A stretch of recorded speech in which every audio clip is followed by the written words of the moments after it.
Hi hello friends, welcome to my simple learning channel. Last lecture में हमने पढ़ा था सिंपली मैग्नेट के बारे में। Today we discuss the next point related to the magnetic circuit. So let's start the topic. So we start the magnetic circuit. First हम topic से ही स्टार्ट करेंगे। What is mean by magnetic circuit. हमने last lecture में पढ़ा magnet का मतलब क्या होता है। अब मैग्नेटिक सर्किट क्या होता है।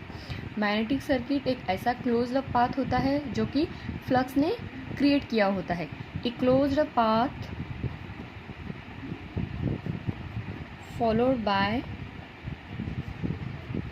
Magnetic flux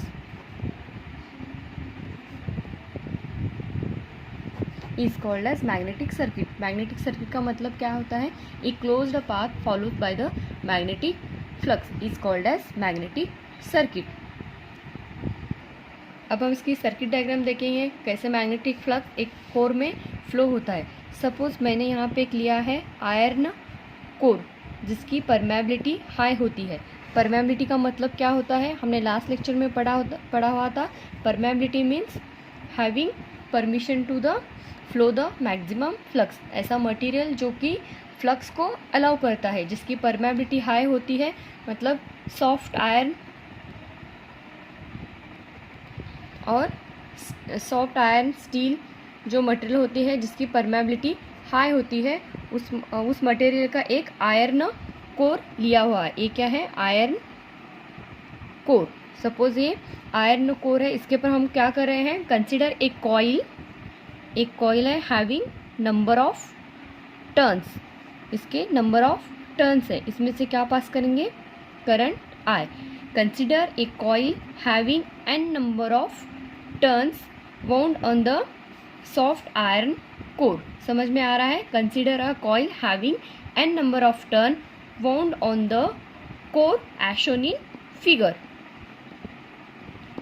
when current is passes through the coil, जब हम करंट इसमें से पास करते हैं, यहाँ से हम जब सप्लाई देंगे, when current passing through the coil a magnetic flux setup in the core. जब यहाँ से करंट फ्लो होगा, यहाँ पे क्या होगा, magnetic flux setup in the core. यहाँ पे magnetic flux setup in the core. The flux follow by the path A B C and D. जो फ्लक्स पाथ फॉलो करने वाला उसकी डायरेक्शन होगी A B C and D. Hence A, B, C, D and A is a magnetic circuit. The path A, B, C, D and A, it is a magnetic circuit. अब इसमें next point आता है, इसमें जो flux phi जो create होने वाले हैं वो कितने अमाउंट में प्रोड्यूस होते हैं। ये डिपेंड होता है n नंबर ऑफ टर्न्स और amount of current passing through this coil। Consider the amount of magnetic flux set up in the core। The amount of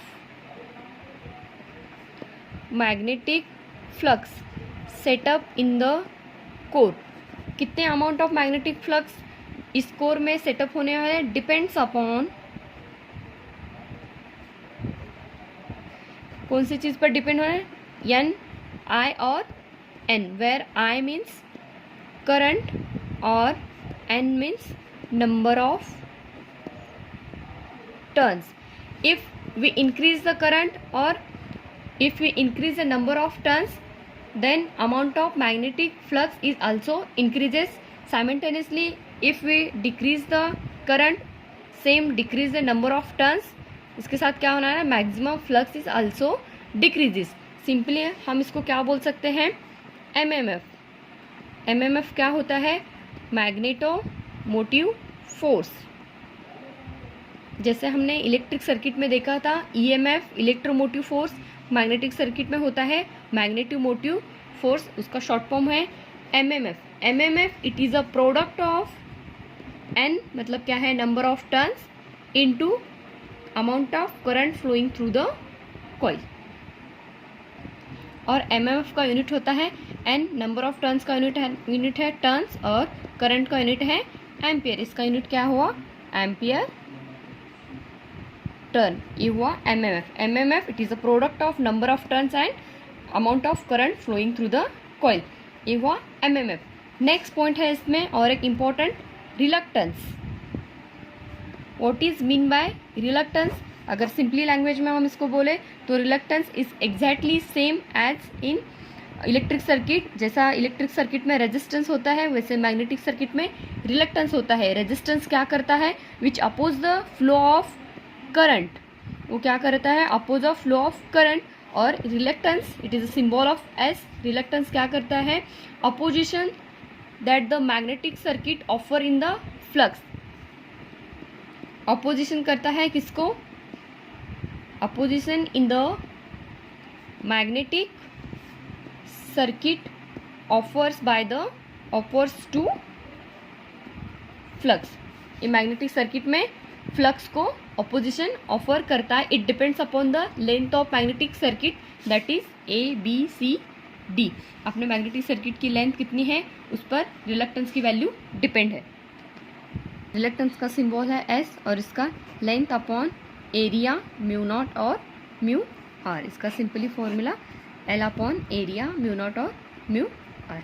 circuit में नेक्स्ट पॉइंट आता है BH curve. What is mean bye B, what is mean bye H और ये curve क्या होता है? Curve B means क्या होता है यहाँ पे? B it is a magnetic flux, sorry B is a flux density और H होता है मैग्नेटाइजिंग फोर्स. तो BH curve means it is a simply the curve between the B and H.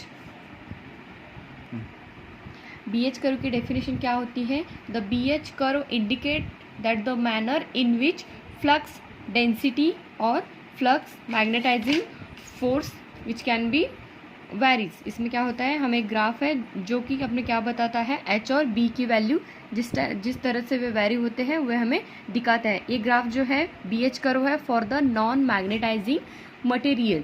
For the non magnetising material BH curve it is a straight line. Non magnetising material example है air, copper, rubber. Relation B और H का क्या होता है? Straight line. Simply BH curve for the magnetising material it is a non-linear. BH curve for the magnetizing material for example iron, steel. इसके लिए graph होता है non linear with respect to material, with respect to different type of material. ये vary होता है. BH curve समझ में आ रहा है? It is a graph between H और B. मैग्नेटिक सर्किट में इम्पोर्टेंट पॉइंट आता है हिस्टेरेसिस लूप. ये बहुत ही ईजी है लेकिन समझ में बहुत ईजी है, लेकिन जब तक समझ में नहीं आएगा तब तक बहुत डिफिकल्ट लगेगा. मैं सिंपली आपको समझा रही हूँ. हिस्टेरेसिस लूप क्या होता है? Hysteresis loop it is a 4 quadrant BH graph. हमने BH ग्राफ ऊपर देखा है. ये क्या है? B और H का एक ग्राफ है जो कि 4 क्वाड्रेंट में हिस्टेरेसिस लूप बताया गया है. Hysteresis loop it is a 4 quadrant BH graph from where we hysteresis losses, retentivity and coercive force may be obtained. समझ में आ रहा है? हिस्टेरेसिस लूप का मतलब क्या है? It is a BH curve 4 quadrant BH graph from where we obtain hysteresis losses. Next retentivity and coercive force. क्या है हिस्टेरेसिस लूप? क्या है? It is a BH curve for the 4 quadrant BH graph from we obtain hysteresis losses, retentivity and coercive forces. इस lecture में इतना ही काफ़ी है. Next lecture में हम डिटेल में what is mean bye hysteresis loop, ये रिटेंटिविटी क्या होती है, कोर्सिक्यू फोर्स क्या होता है, सब हम डिटेल में एक्सप्लेन करेंगे क्योंकि एग्जाम में सेपरेट क्वेश्चन होता है हिस्टेरेसिस लूप के बारे में. तो आज के लेक्चर में इतना ही काफ़ी है. नेक्स्ट लेक्चर हम नेक्स्ट वीडियो में देखेंगे. अगर आपको मेरा ये लेक्चर अच्छा लगा और सब पॉइंट्स आपको अच्छे लगे तो लाइक कीजिए, शेयर कीजिए और सब्सक्राइब करना मत भूलिए. Thank you.